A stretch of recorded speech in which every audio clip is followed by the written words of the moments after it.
ओमाज्ञानतिमिरान्धस्य ज्ञानाञ्जनशलाकया सत्सुरोन्मिलितं येन तस्मै श्रीगुरुवे नमः। नमो विष्णुपादाय कृष्णप्रेष्ठाय भूतले श्रीमदे भक्तिवेदान्त स्वामीति नामिने नमस्ते सारस्वती देवे गौरवाणी प्रचारिणे निर्विशेष शून्यवादी पाश्चात्य देशतारिणे। जय श्री कृष्ण चैतन्य प्रभु नित्यानंद श्री अद्वैत गदाधर श्रीवासदि गौर भक्त वृंदा।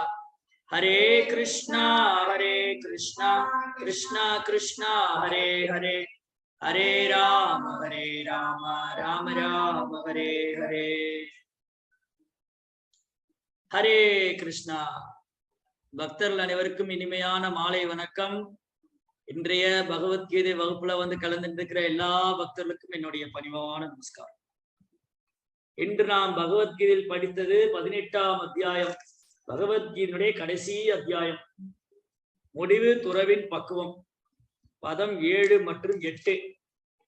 நியதஸ்ய து சந்நியாசக கர்மணோ நோபபத்யதே மோகாத் தஸ்ய பரித்யாக தாமச பரிகீர்த்திதஹ.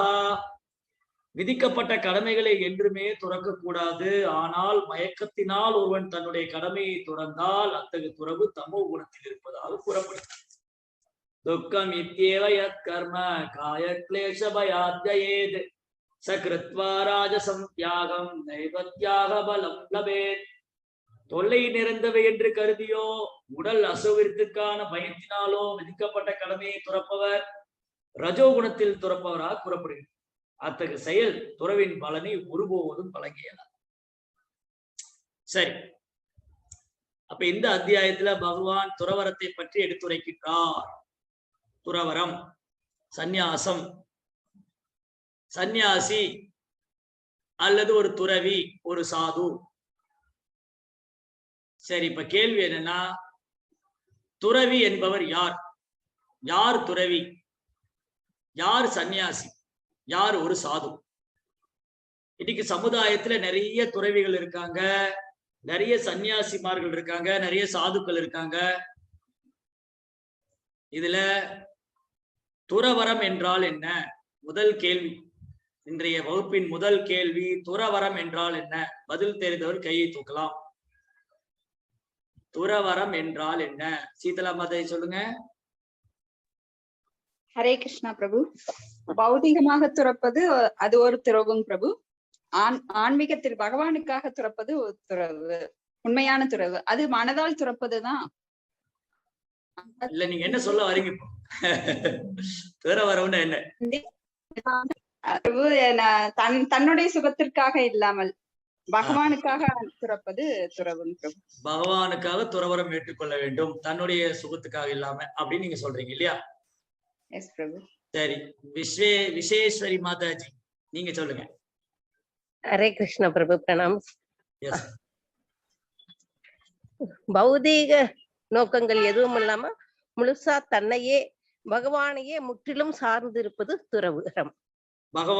பகவானை சார்ந்திருப்பது துறவு. பௌதிகத்துக்காக எதுவும் இல்லாம பகவானை சார்ந்திருப்பது துறவு. முற்றிலும் பகவானையே சார்ந்து இருப்பது துறவரம். பகவானை சார்ந்திருப்பது துறவரம். சரி, பவானி மாதாஜி சொல்லுங்க. துறவரம் என்றால் என்ன? துறவரம் கொண்டு விட்டார், அவர் துறவியாகி விட்டார், சன்னியாசியா போயிட்டாரு, துறவரம் கொண்டு விட்டார் அப்படிலாம் சொல்றாங்க இல்லையா? துறவரம் என்றால் என்ன? அதான் பிரபு, பௌதீக பந்தத்திலிருந்து விடுபட்டு இருக்கிறது துறவரம். பௌதீக பந்தத்திலிருந்து விடுபட்டு இருப்பதே துறவரம். சரி, சவுந்தரவல்லி மாதாஜி. இன்றைய காலத்துல துறவரம்ங்கிறது ரொம்ப சாதாரணமாயிருச்சு. நிறைய சன்னியாசிகள் இருக்காங்க, துறவிகள் இருக்காங்க, சாதுக்கள் இருக்காங்க. துறவரம் என்றால் என்ன? சவுந்தரவல்லி மாதாஜி சொல்லுங்க. ஹரே கிருஷ்ணா பிரபு. பகவானை தவிர மத்த எல்லாத்தையும் துறக்கிறது தான் துறவு, உண்மையான துறவு. பகவானை தவிர எல்லாத்தையும் விட்டுறதுதான் துறவு அப்படின்னு சொல்றீங்க இல்லையா? ஆமா ஆமா சாமி. சரி, சாம்சங் SMA135F நீங்க சொல்லுங்க. பிரபு, மனதையும் புலன்களையும் கட்டுப்படுத்துறது பிரபு. மனதையும் மனதையும் கட்டுப்படுத்தணும், புலன்களையும் கட்டுப்படுத்தி பகவானுடைய தொண்டுல ஈடுபடுத்துறதுதான் பிரபு துறவரம். மனதையும் புலன்களையும் கட்டுப்படுத்தி பகவானுடைய தொண்டுக்காக செயலாற்றுறது துறவரம். சரி, அப்புறம் வேற யார் இருக்காங்க? நீங்க என்ன சொன்னீங்க?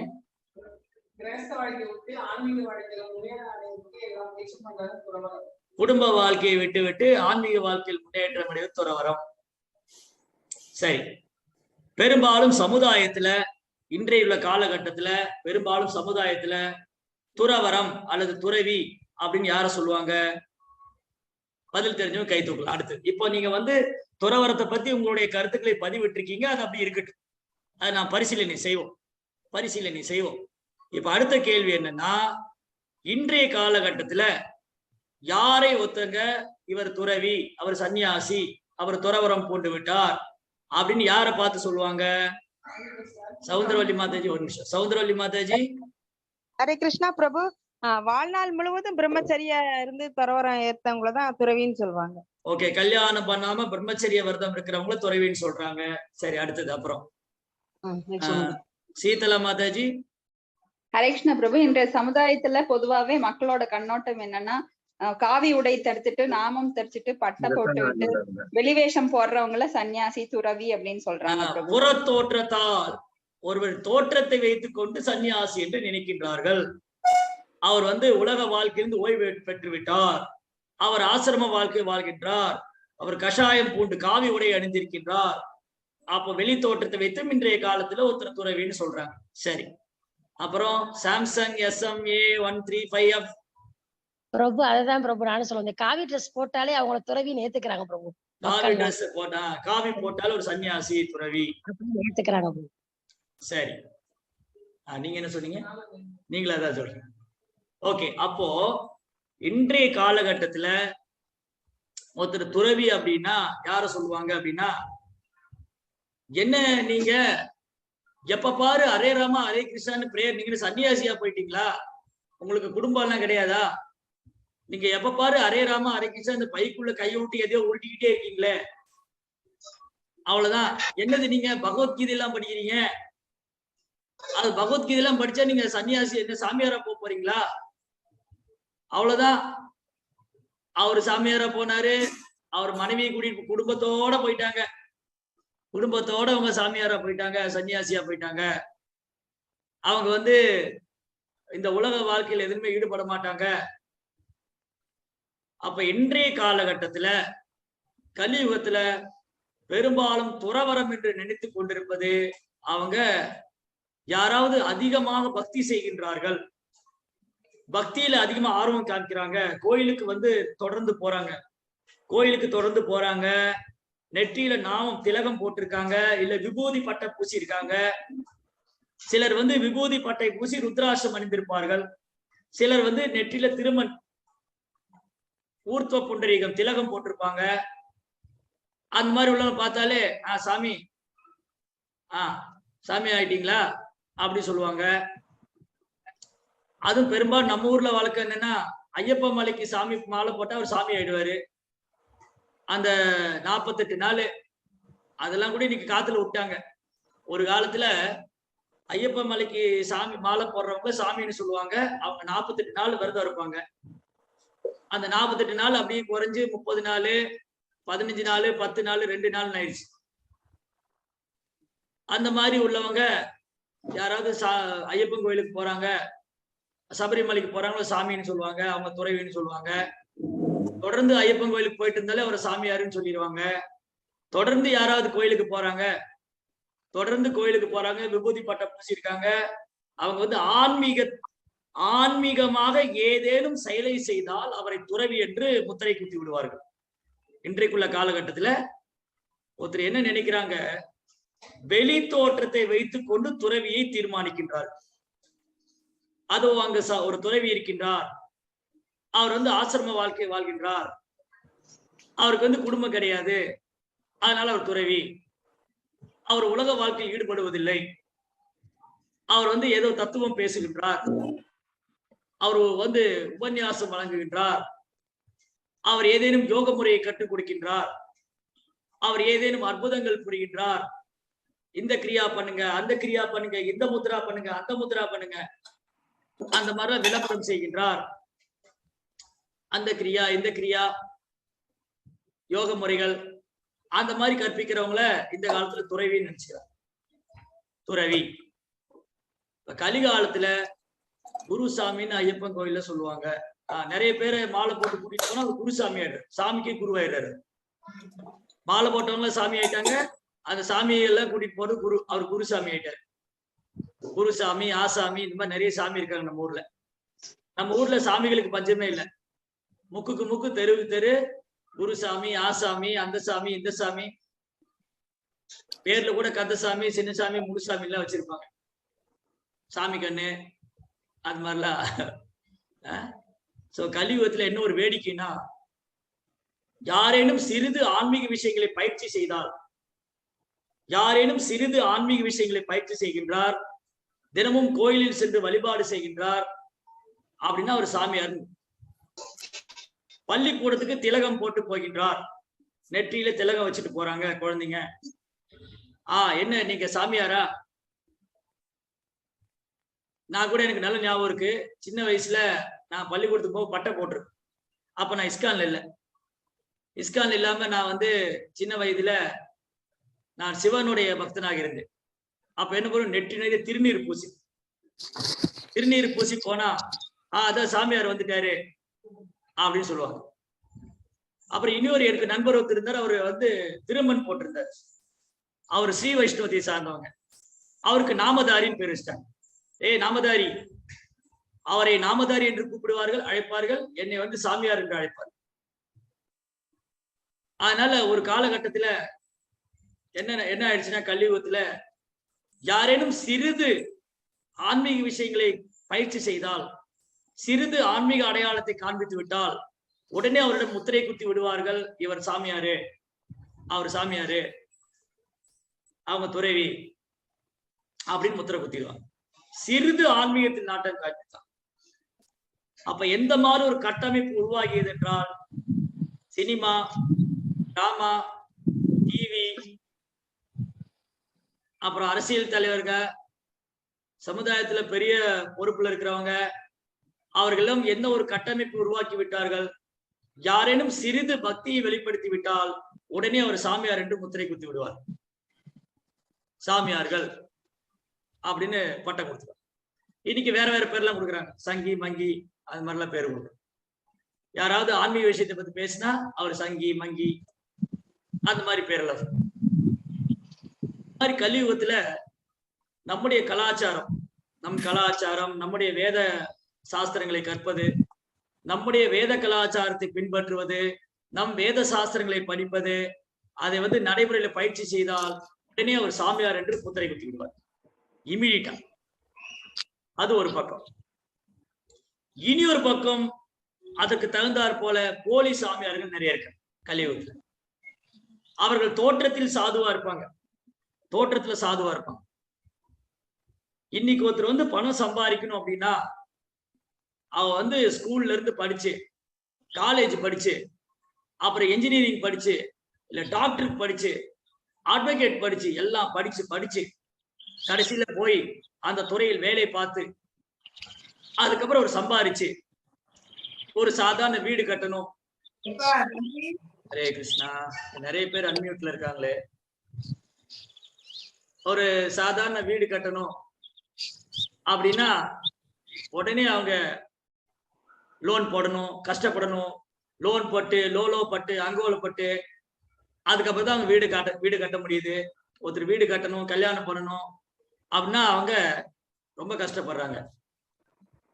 ஆனா இன்னைக்கு கலியுகத்துல ஒரு சாது, ஒரு சாமியார் ரொம்ப சுலபமா ஆசிரமம் கட்டிடுறாரு. அந்த மாதிரி நிறைய சாமியார்கள் இன்னைக்கு இருக்காங்க. மனிதனை கடவுளாக வழிபடுறவங்க. அம்மா பகவான், ஐயா பகவான், அப்புறம் நிறைய பகவான்லாம் இருக்காங்க. சக்தி பகவான். அது மாதிரி மனிதனை கடவுளாக வழிபடுறவங்க, அவங்களும் பெரிய பெரிய ஆசிரமம் வச்சிருக்காங்க. கோடிக்கணக்கான பணம், crores of rupees, கோடிக்கணக்கான பணம், பெரிய பெரிய ஆசிரமம். பெங்களூர்ல, பாண்டிச்சேரியில, தமிழ்நாட்டுல, கேரளால, பல்வேறு கிளைகள் இருக்கு. பாபா, புட்டபர்த்தி பாபா, அந்த பாபா, இந்த பாபா நிறைய இருக்காங்க. அநேகமா எனக்கு தெரியும் புதுசா யாராவது வந்திருந்தாங்கன்னா கொஞ்சம் வருத்தப்படுவாங்கன்னு. ஆனா என்ன பண்றது, நம்ம சில நேரங்களில் உண்மையை சொல்லிதான் ஆகணும். அந்த உண்மை சில நேரங்கள கொஞ்சம் மனசு கஷ்டமா தான் இருக்கும். ஆனா உண்மைதான். அதனாலதான் உண்மையை மனது வலிக்காத மாதிரி சொல்லணும். எப்படி வலிக்காத மாதிரி சொல்றது? நிறைய பேர் இருக்காங்க. நாம யாரையும் பர்டிகுலரா பாயிண்ட் அவுட் பண்ணி சொல்லல. அவரு நம்ம பேரை சொல்லி சொல்லல. ஆனா நிறைய பேர் இருக்காங்க. சம்டைம் உண்மை கசக்கும். ஆனா உண்மைதான். ஆனா நிறைய பேர் இருக்காங்க. அந்த நிறைய பேர் சாதுக்கள்ங்கிற பேர்ல பெரிய பெரிய ஆசிரமம் வச்சிருப்பாங்க. பெங்களூர்ல போனா நிறைய சாதுக்குடைய ஆசிரமம் இருக்கு. இன்னைக்கு ஒரு சாது ஒரு தனி நாடே வச்சிருக்கு. ஒரு தனி நாடு, அதுக்கு பாஸ்போர்ட், அதுக்கு விசா, அங்க குடிமக்கள் உரிமை, அந்த மாதிரிலாம் வச்சிருக்கு. எங்க நாட்டுக்கு நீங்க வரலாம் அப்படின்னு அவர் கூப்பிடுறாரு. அந்த மாதிரி சாதுக்கள் இருக்காங்க. தனி நாடு, ஒரு தீவு, தனியான ஒரு தீவை வாங்கி கொண்டு தன்கிட்ட ஒரு பணத்தினால தனி ஒரு தீவை வாங்கி கொண்டு அவர் ஒரு நாட்டை உருவாக்கி விட்டார். அந்த மாதிரிலாம் இருக்காங்க. அந்த சாது எங்க இருக்காரு, அவருடைய தீவு எங்க இருக்குன்னு கண்டுபிடிக்கவே முடியல. அப்படி ஒரு சவால் இருக்கு. அந்த மாதிரி கலியுகத்துல நிறைய சாதுக்கள்லாம் இருக்காங்க, பேரளவான துறவிகள். அவங்க வெளி தோற்றத்துல காவி உடை அணிஞ்சிருப்பாங்க, இல்ல ஒரு சாதுவை போல பெரிய தாடி எல்லாம் வச்சிருப்பாங்க. அவங்க வரும்போதெல்லாம் பார்த்தா ஏதோ அப்படியே அவருக்குள்ள ஒரு சக்தி இறங்கியது போல எல்லாம் அவங்க ஆக்ஷன் பண்ணுவாங்க, பயங்கரமா ஆக்டிங் பண்ணுவாங்க. அந்த மாதிரிலாம் நிறைய இருக்காங்க. அது நம்முடைய மார்க்கத்துல மட்டும் அல்ல, கிறிஸ்தவ மார்க்கத்திலும் உண்டு, மற்ற மார்க்கங்களே உண்டு. இஸ்லாம் மார்க்கத்திலே உண்டு, கிறிஸ்தவ எல்லா மார்க்கத்திலும் இருக்காங்க. துறவிகள்ங்கிற பேர்ல எல்லா மார்க்கத்திலும் நிறைய fathers pastors crores of rupees இன்னைக்கு வச்சிருக்காங்க. கிறிஸ்டியன் மிஷனரியில, கிறிஸ்துவ மையங்கள்ல நிறைய பாதிரியார்கள் கோடிக்கணக்கான சொத்து வச்சிருக்காங்க. அது மாதிரி நம்ம ஊர் சாமியார்கள் கோடிக்கணக்கான சொத்து வச்சிருக்காங்க. அதனால இன்னைக்கு பணம் சம்பாதிக்கிறதுக்கும் பணம், பெயர், புகழ், பணம், பெயர், புகழ், பூஜா லாப பிரதிஷ்டா, பூஜா லாப பிரதிஷ்டா. பூஜா, என்னை எல்லாரும் வழிபடுவாங்க, லாபம் எனக்கு நிறைய பணம் கிடைக்கும், பிரதிஷ்டா எனக்கு சமுதாயத்துல ஒரு அந்தஸ்து கிடைக்கும், ஒரு குரு, சத்குரு, அந்த குரு, இந்த குரு அப்படின்னு ஒரு அந்தஸ்து கிடைக்கும். அந்த பூஜை லாப பிரதிஷ்டாக்கு வேண்டி அவங்க என்ன பண்றாங்க, தங்களை துறவி போல காமிச்சுக்குவாங்க. அதுல என்ன ஒரு பாயிண்ட்னா, அவங்க பேசுறது யாருக்குமே புரியாது. அப்பதான் ஒரு சாது. இன்னைக்கு கலியுகத்துல யார சாதுன்னு நினைக்கிறாங்க, அவர் பேசுறது ஒண்ணுமே புரியாது. ஆனா அவர் ரொம்ப அற்புதமா பேசுறாரு. அவர் என்ன சொன்னாரு, அவர் எதோ சொன்னாரு, அது தெரியாது. ஏன்னா அவர்கள் கற்பனையாளர், மனக்கற்பனையாளர்கள், ஏதேதோ பேசுறவங்க, அந்த மாதிரி நிறைய போலியான சாதுக்கள்லாம் இருக்கு. ஆனா பகவத்கீதையின் படி அவர்கள் சாதுக்கள் அல்ல. பகவத்கீதையின் படி ஒரு சாதுவோடைய அடையாளம் என்ன, பகவத்கீதையின் படி ஒரு துறவியோடைய அடையாளம் என்ன, துறவரம் என்றால் என்ன, பகவத்கீதையின் படி சாஸ்திரம் படி துறவரம் என்றால் என்ன, துறவி என்பவர் யார், சாது என்பவர் யார்?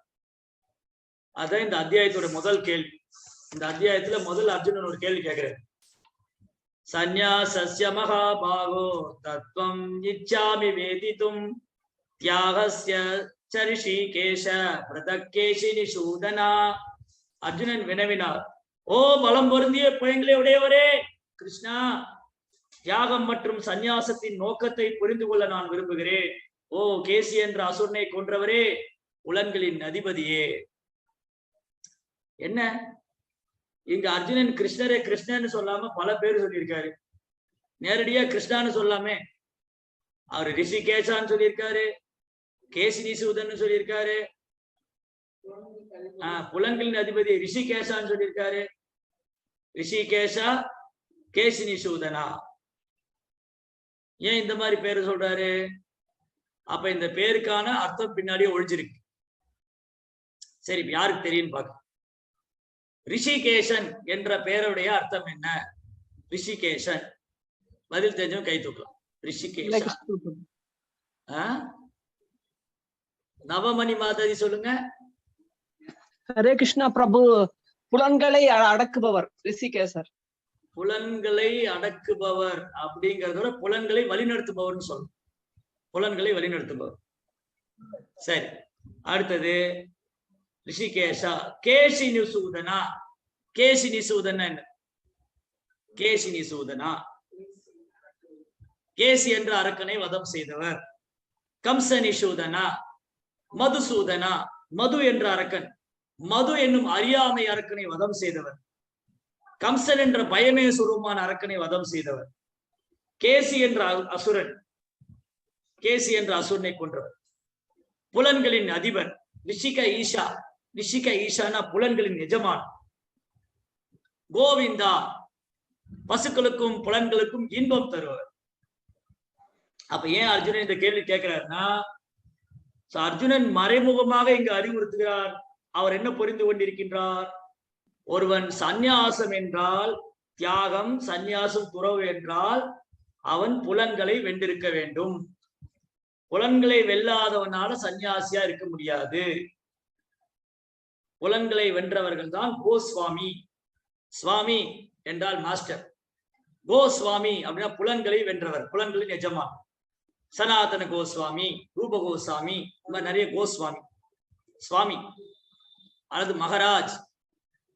நம்ம இஸ்கான்ல நிறைய பேர் மகராஜ் சொல்றோம். லோகநாத் கோஸ்வாமி மகராஜ், கோபால் கிருஷ்ண கோஸ்வாமி மகராஜ், தாவத்திரி ஜெயபதாக கோஸ்வாமி, ஜெயபதாக சுவாமி மகராஜ், ராதாநாத் சுவாமி மகராஜ், இவங்கெல்லாம் மகாராஜா. மகாராஜா அவங்க எந்த நாட்டுக்கு ராஜா? ஜெயபதாக சுவாமி எந்த நாட்டுக்கு ராஜா? ராதாநாத் சுவாமி எந்த நாட்டுக்கு ராஜா? லோகநாத் மகாராஜ் எந்த நாட்டுக்கு ராஜா? அவர்கள் பானு மகாராஜ். பானுசாமி மகாராஜ் எந்த நாட்டுக்கு ராஜா? அவர்கள் புலன்களை வென்றவர்கள், அதனால அவங்க மகாராஜ். ஏன்னா பாராளும் வேந்தனால கூட புலன்களை வெல்ல முடியாது. பாராளும் வேந்தன், ஒரு மன்னன் கூட தன் புலன்களை கட்டுப்படுத்துவது மிக கடினம். அதனால புலன்களை வென்றவர்களே கோஸ்வாமிகள், ஆழ்வார்கள். ஆழ்வார்கள் எதை ஆள்கின்றார்கள்? தன் புலன்களை கட்டுப்படுத்தி ஆள்கின்றார்கள். புலன்களை தன் கட்டுப்பாட்டில் வைத்திருக்கின்றார்கள். ஆழ்வார்கள் என்றால் தன் புலன்களை கட்டுப்படுத்தி பகவானை ஆள்பவர், பகவானை ஆளக்கூடியவர். காரணம் என்னது? அவர்கள் புலன்கள் தன் கட்டுப்பாட்டில் இருப்பதால் அவர்கள் பகவானை ஆள்பவர். அப்போ துறவரம், துறவி என்றால் ஆஸ் பர் பகவத்கீதா, பகவத்கீதையின் படி துறவரம் என்றால் பௌதிகத்தில் பற்றுதல் இல்லாமல் செயலாற்றுவது.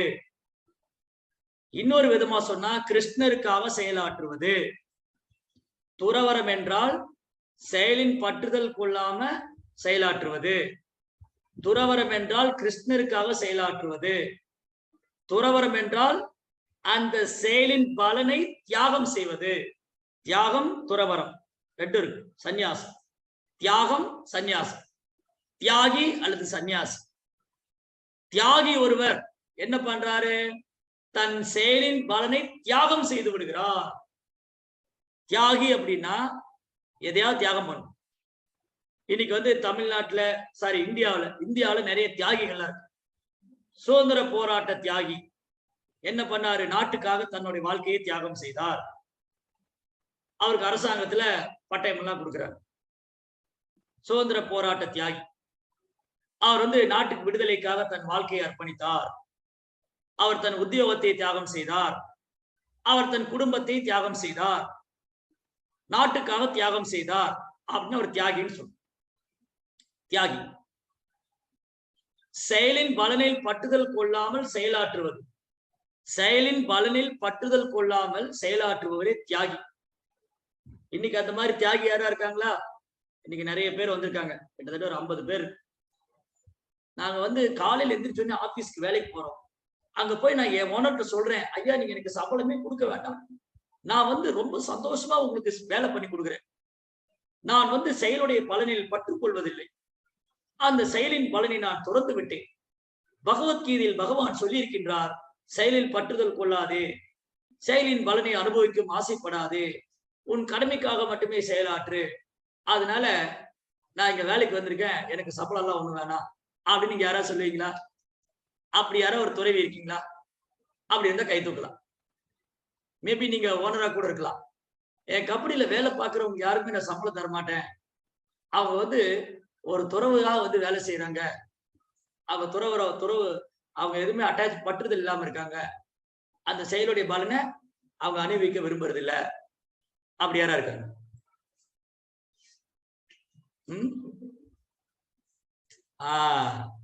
ஒரு சத்தம் இல்ல. அப்படின்னா நம்ம வீட்டுல செலவுக்கு காசு கொடுக்கலனால என்னப்பா லேட் ஆகுது கொடுக்கலன்னு கேக்குறோம். வேலை பாக்குற இடத்துல விடுவாங்களா பிரபுஜி? வீட்டுல செலவுக்கு காசு கொடுக்கலனாலே ஒரு வழி ஆக்கிடுவாங்க இல்லையா? பசங்க வந்து என்னைக்கு இங்க பாக்கெட் மணி எங்க, எனக்கு இன்னைக்கு பாக்கெட் மணி நீங்க தரவே இல்லையே அப்படின்னு சண்டைக்கு வருவான்.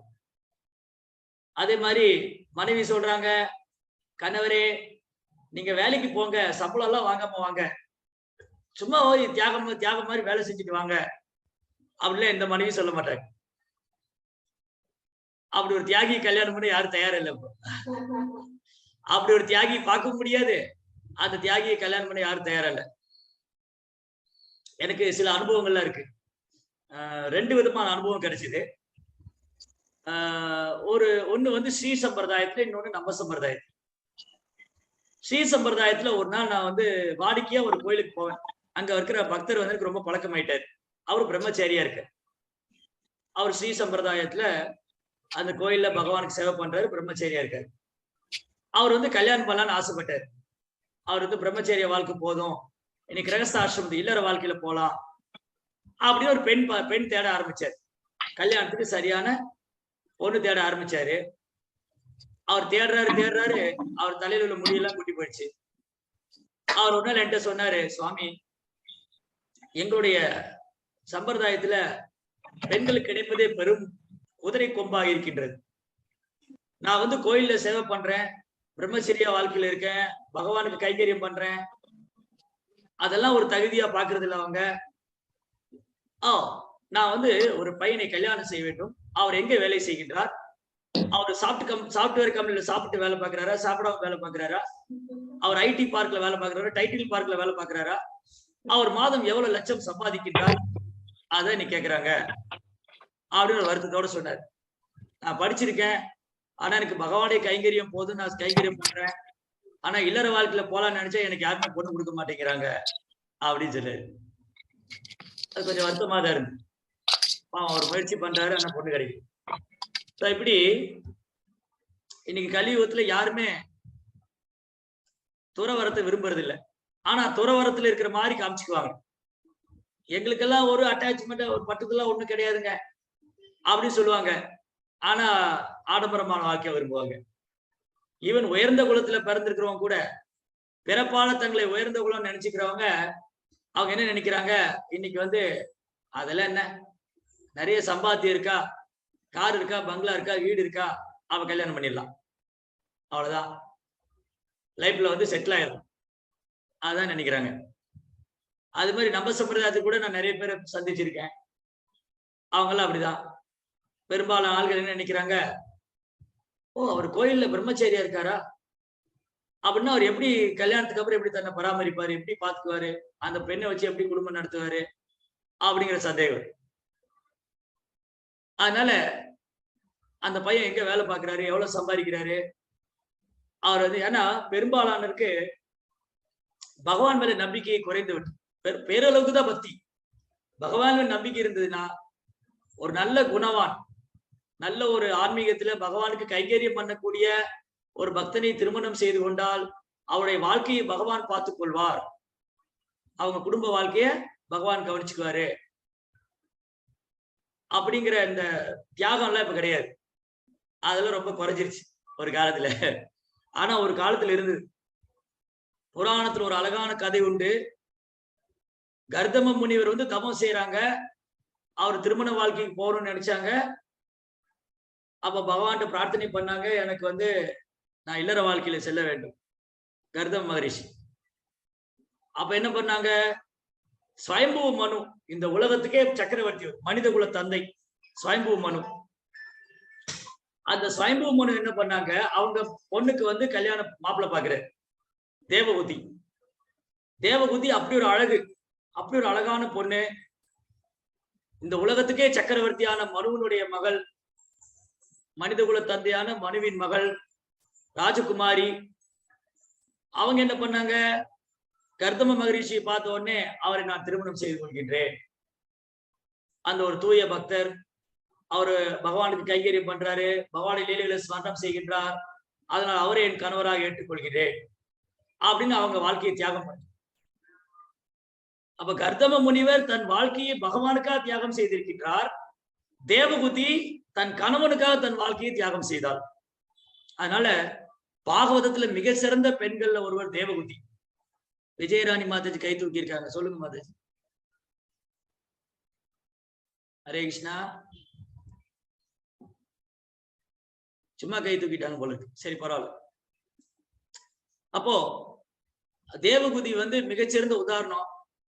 அவங்க என் கணவர் ஒரு தூய பக்தராக இருக்கின்றார், அவருக்கு சேவகம் செய்வது மூலமாக எனக்கு பகவானுடைய அனுகிரகம் கிடைக்கும், அத்தகு சாதுக்கு நான் பணிவிடை செய்ய வேண்டும் என்று அவங்க தன் வாழ்க்கையை அர்ப்பணித்து விட்டார்கள் தேவகுதி.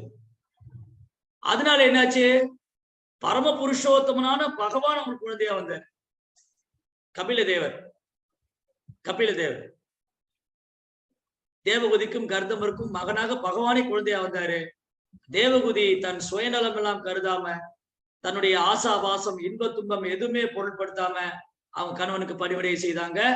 அப்பேற்பட்ட உத்தமமான ஒரு தெய்வீகமான குணம் படைத்த அந்த தேவகுதி அவர்களுக்கு பகவானே குழந்தையா வந்தார்.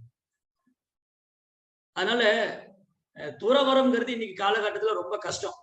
இன்றைய காலகட்டத்துல துறவரம் என்பது மிக கடினம். ஆனால்தான் 5 விஷயங்கள் கலியுகத்துல தடை செய்யப்பட்டிருக்கின்றன. என்னன்னு யாருக்காவது தெரியுமா? கலியுகத்தில் 5 விஷயம் தடை செய்யப்பட்டிருக்கு. அலோடு பர்மிஷன் கிடையாது கலியுகத்துல. என்னெல்லாம் அது? பதில் தெரிஞ்சவங்க கை தூக்கலாம்.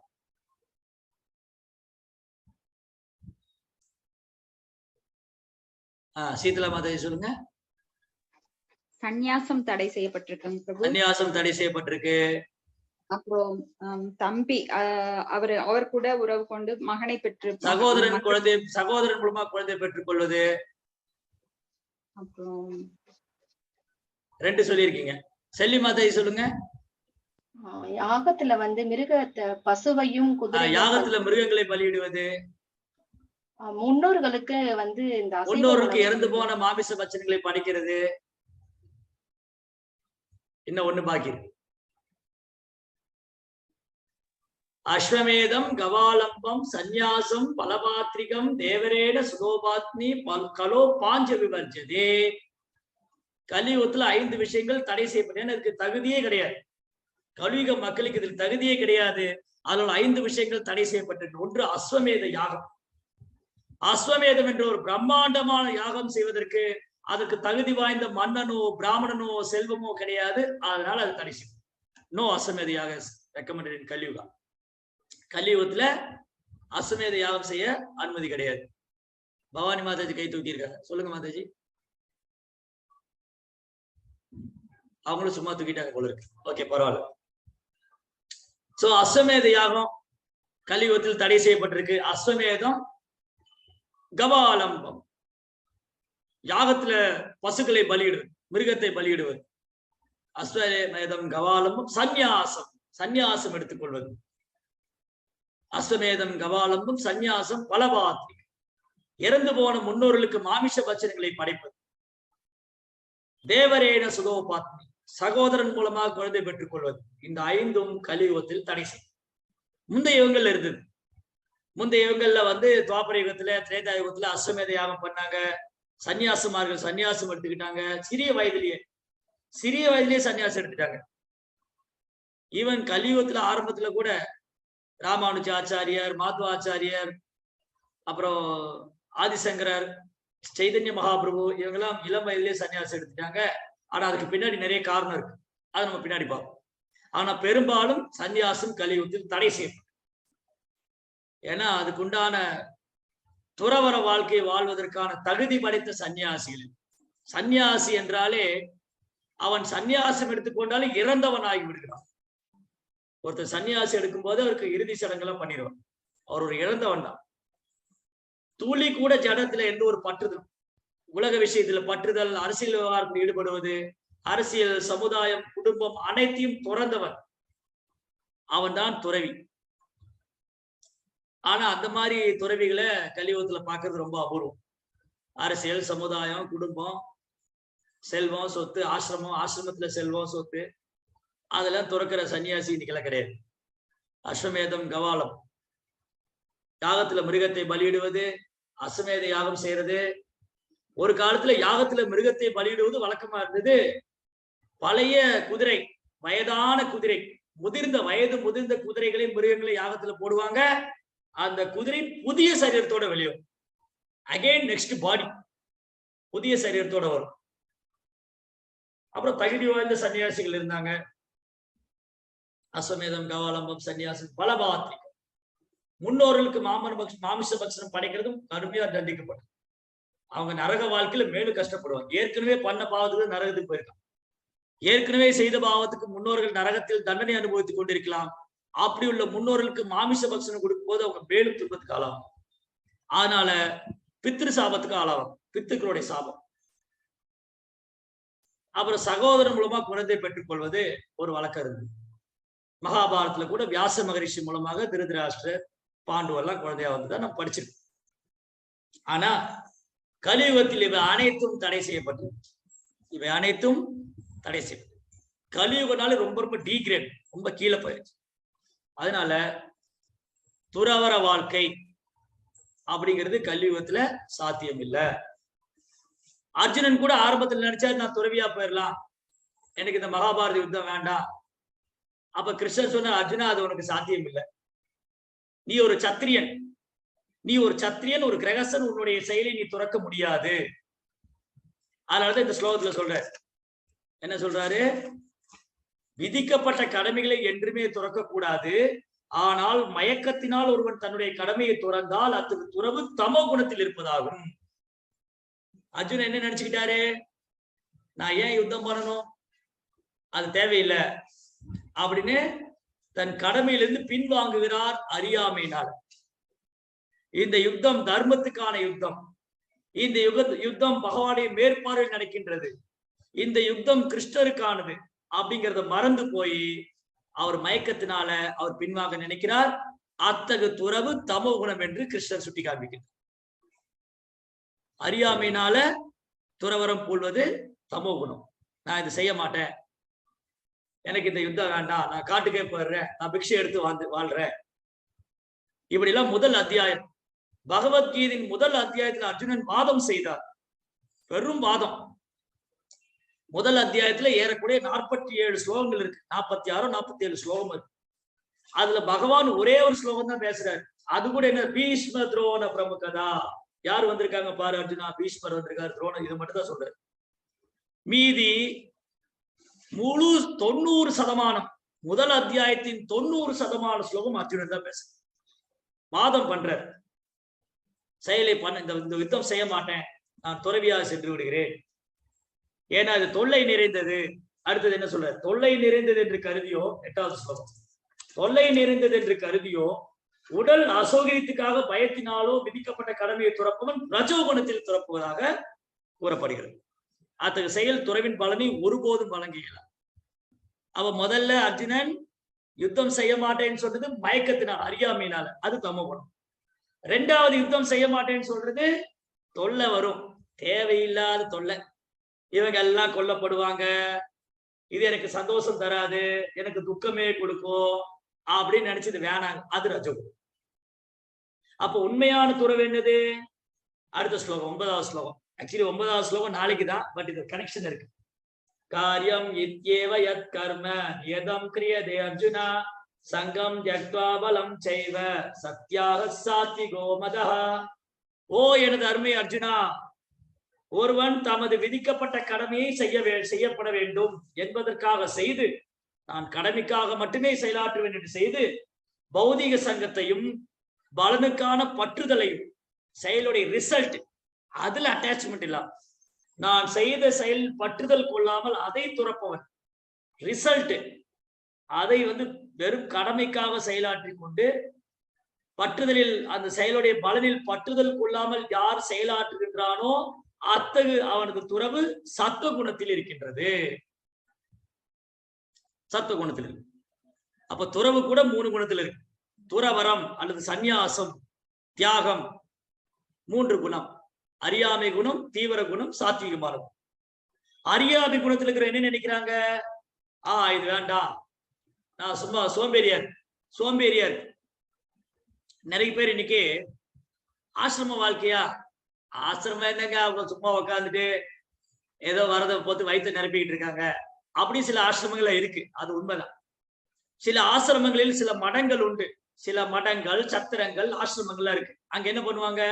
சும்மா சாப்பிட்டு வயிறு நிரப்பிட்டு அந்த மாதிரி செயலே பண்ணாம இருக்கு. எனக்கு இந்த உலகத்துல எந்த செயலும் வேண்டாம், அது பண்ணா எனக்கு உடம்ப வருத்திக்கணும், அதனால நான் போய் ஆசிரமத்துல சேர்ந்துடுறேன், அங்க 3 வேளை சாப்பாடு கொடுப்பாங்க, அங்க நல்லா மூக்கு பிடிக்க சாப்பிட்டு வயிறை பெருக்கிட்டு இருக்கலாம் அப்படின்னு நினைக்கிறவங்களும் இருக்காங்க. அந்த மாதிரி மடாலயங்கள், அந்த மாதிரி சத்திரங்கள்லாம் கூட இருக்கு. அது தமோ குணம். வயிற்று பிழைப்புக்காக, வயிற்றை நிரப்புவதற்காக செயல் பண்ணாம இருக்கிறவன் தமோ குணத்துல, அவருடைய துறவு தமோ குணத்துல ஆயிடுச்சு. ரஜோ குணத்துல உள்ளவங்களுக்கு பயம். என்ன பயம்? குடும்பம், சமுதாயம் இதெல்லாம் தொந்தரவு, அதனால வேண்டாம், எனக்கு எதுவுமே வேண்டாம், எனக்கு குடும்பம் வேண்டாம், சமுதாயம் வேண்டாம், சொத்து வேண்டாம், எதுவுமே வேணாம், நான் பேசாம துறவியா போயிடுறேன் அப்படின்னு பயத்தினால, அசௌகரியத்தினால, இந்த உலக வாழ்க்கை ரொம்ப கஷ்டம், அதனால இதுல போக வேண்டாம் அப்படின்னு யாராவது இந்த ஜட உலக வாழ்க்கை, இந்த மனித வாழ்க்கை ரொம்ப தொல்லை நிறைந்தது, அப்புறம் அது உடலுக்காக நான் உழைக்கணும், என் குடும்பத்துக்காக உழைக்கணும், என் பிள்ளைகளுக்காக உழைக்க வேண்டும் அப்படின்னு சொல்லி தன் கடமையை துறப்பவன் ரஜோகுணத்தில் இருக்கின்றான். அவனுடைய துறவு ரஜோகுணம் ஆயிடுச்சு. சாத்வீகமான துறவு என்னது? அவன் செயல் மட்டும் செய்கின்றான், அந்த செயலில் பற்றுதல் கொள்வதும் இல்லை, அந்த பலனை தானே அனுபவிக்க வேண்டும் என்று நினைப்பதும் இல்லை. அவன் சாத்வீகமான குணத்தில் இருக்கிறான், அவன் தான் துறவி. இன்னும் தெளிவாக சொல்ல போனால், ஆஸ்ம பகவத்கீதா, பகவத்கீதையின் படி யார் ஒருவர் கிருஷ்ணருக்காக செயலாற்றுகின்றாரோ, கிருஷ்ண உணர்வில் செயலாற்றுகின்றாரோ, அவர்தான் உண்மையான சந்நியாசியும் துறவியும் ஆவார். அவர் யாராவனால் இருக்கலாம், அவர் பெரிய செல்வந்தரா இருக்கலாம், உயர்ந்த குலத்துல பிறந்திருக்கலாம், இல்ல சாதாரண குலத்துல பிறந்திருக்கலாம்.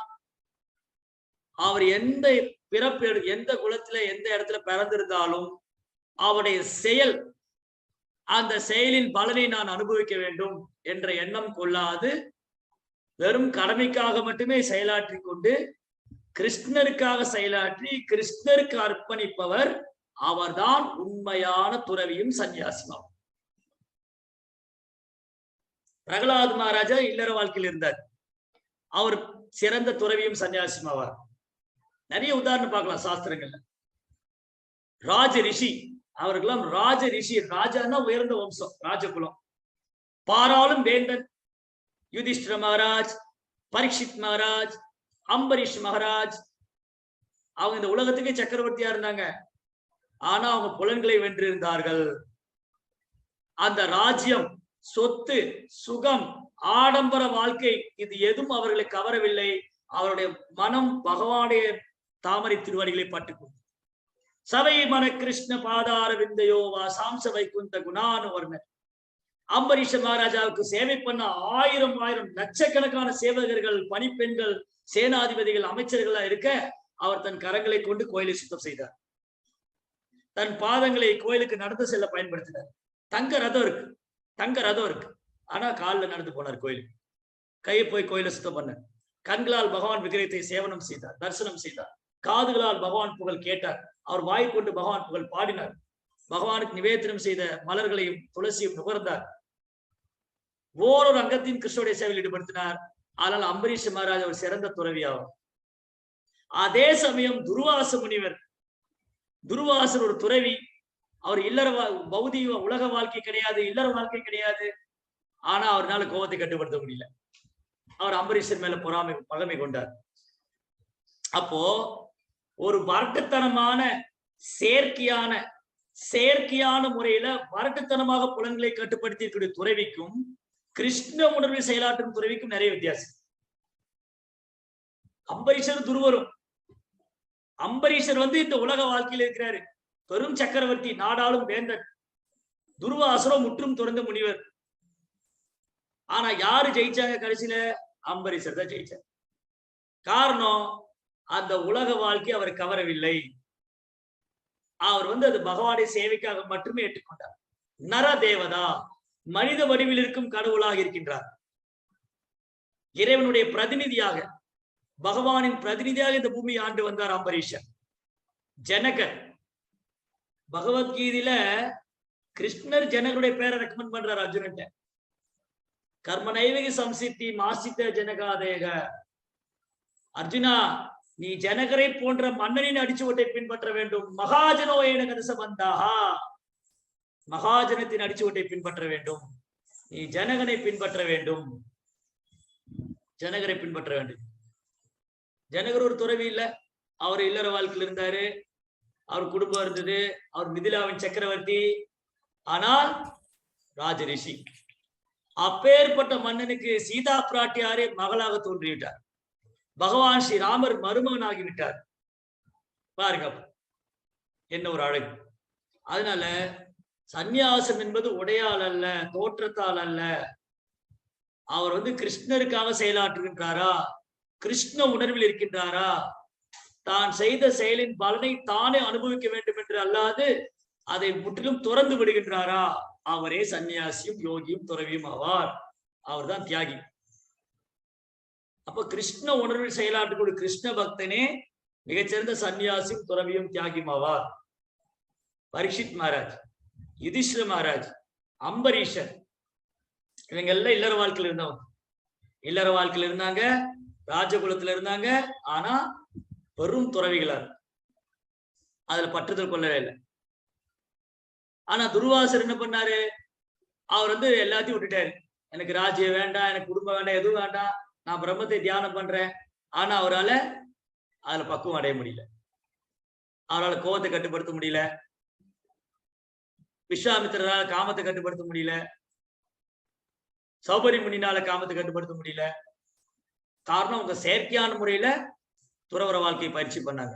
ஆனா இங்கு காணக்கூடிய பக்தர்கள் பிரகலாதர், அம்பரீஷர், ஜனகர், பரீட்சித், யுதிஷ்டிரர், இவங்க எல்லாருமே பெரும் உயர்ந்த ராஜகுலத்துல பெரும் செல்வந்தர், ஆறாலும் வேந்தர்களா இருந்தாங்க. ஆனா சிறந்த துறவிகளா இருந்தாங்க. அதனால அர்ஜுனன் கிருஷ்ணர் என்ன ரெக்கமெண்ட் பண்றாரு? கிருஷ்ணா ரொம்ப அழகா பக்குவமா அர்ஜுனனை மாத்திட்டே வர்றாரு. நீங்க என்டையர் பகவத்கீதை படிச்சு பாருங்க. பகவத்கீதை 1ஆம் அத்தியாயத்திலிருந்து 18ஆம் அத்தியாயம் வரைக்கும் வந்தா கிருஷ்ணர் என்ன பண்றாரு தெரியும். அப்படியே கொஞ்சம் கொஞ்சமா அர்ஜுனனை துறவுங்கிற வாழ்க்கை கொண்டு வர என்ன பண்ணாரு? 1ஆவது அத்தியாயத்துல அர்ஜுனன் வாதம் செய்தார், இந்த யுத்தம் பண்ண மாட்டேன். வாதம் செய்து குழப்பமாய் விட்டார், குழப்பம் அடைந்து விட்டார். அப்புறம் என்ன பண்ணாரு? பேசாம கிருஷ்ணர்ட்ட சரணடைறது தான் பெஸ்ட் அப்படின்னு கிருஷ்ணர்ட்ட சரணடைஞ்சு. கார்பண்ய தோஷோ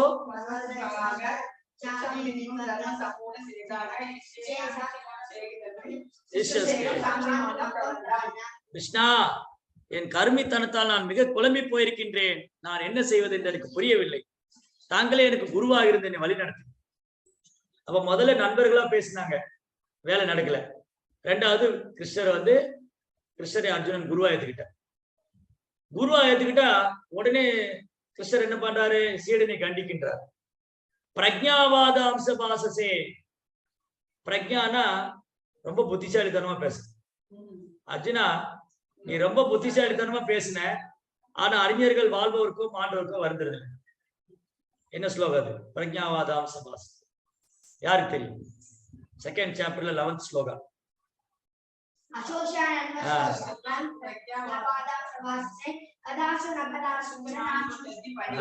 அசோஷானன் அன்யசோஷத்வம் பிரஜாவாதாம்சபாசே கதாசூன கதாசும் ச நானசோஷந்தி. உடனே அர்ஜுனனை கிருஷ்ணர் கண்டிக்கின்றார். நீ பண்டிதனை போல பேசின, ஆனா உனக்கு ஒண்ணுமே தெரியலையே. அப்ப என்னாச்சு? 2ஆம் அத்தியாயத்திலிருந்து அர்ஜுனன் கிருஷ்ணன் குரு சீடனாயிட்டார்.